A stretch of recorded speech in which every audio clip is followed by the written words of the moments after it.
Hola, hola estudiantes. El día de hoy vamos a trabajar sociales grado octavo y nuestro tercer tema, Brasil, un nuevo imperio en América. Brasil, el país de la samba y del fútbol.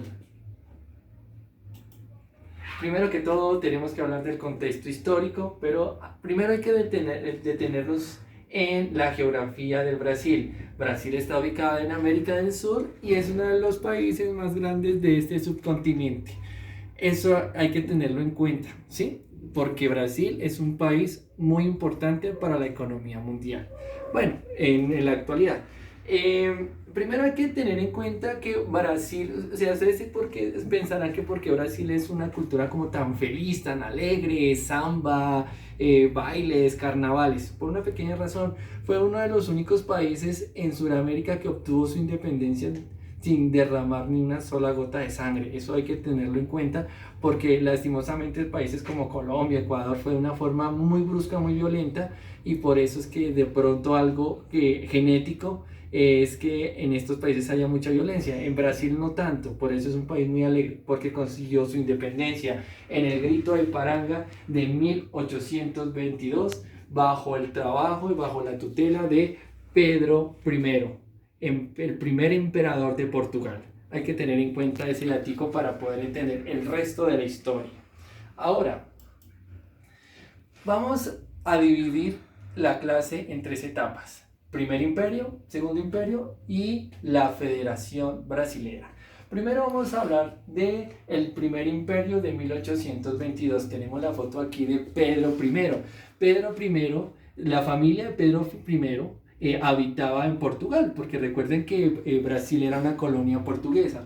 Pero como ustedes bien saben, en 1807 aproximadamente, Napoleón llegó a Portugal y esto le dio miedo a la familia real y Pedro, cuando era pequeñito, con toda su familia tuvo que ir a Brasil porque era eso o pasar lo mismo que le ocurrió a la familia española. Eso ya lo habíamos hablado en la clase anterior. Entonces ellos van a Brasil por temor a lo que vaya a ser Napoleón Bonaparte. Ahora, entre muchas cosas, el papá de Pedro I regresa a Portugal. En ese entonces, pues Pedro I se llamaba Pedro IV, porque es que era la sucesión, él era el príncipe del imperio portugués, pero cuando se instala en Brasil y decide tomarse la independencia total del Brasil, se autonombra el primer emperador, Pedro I. De una forma muy sencilla, con el grito y paranga, la gente dijo, no, pues nosotros somos una nación independiente de Portugal y se acabó.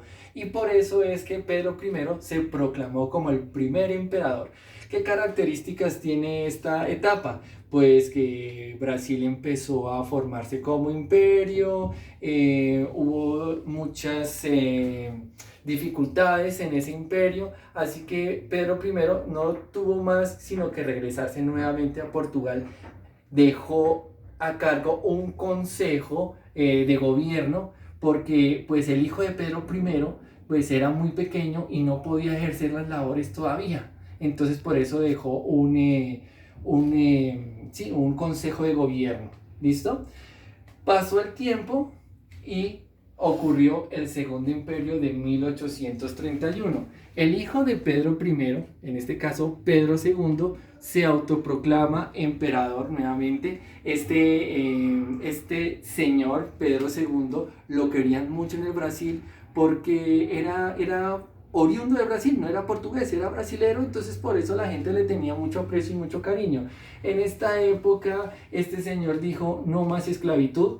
Recuerden que la esclavitud era una actividad económica muy lucrativa, fomentó la economía, la caña de azúcar, entre muchos otros productos y algo muy importante, motivó a muchas personas del extranjero, especialmente de Europa, que vinieran al Brasil. Miren, Brasil un país de oportunidades y por eso se fomentó mucho la migración de personas o extranjeros de otros países, especialmente Europa, para que vinieran a poblar el Brasil y así empezar una dinámica económica demasiadamente interesante. Recuerden una cosita, este señor dijo no más esclavitud en el Brasil, para tener en cuenta ese datico.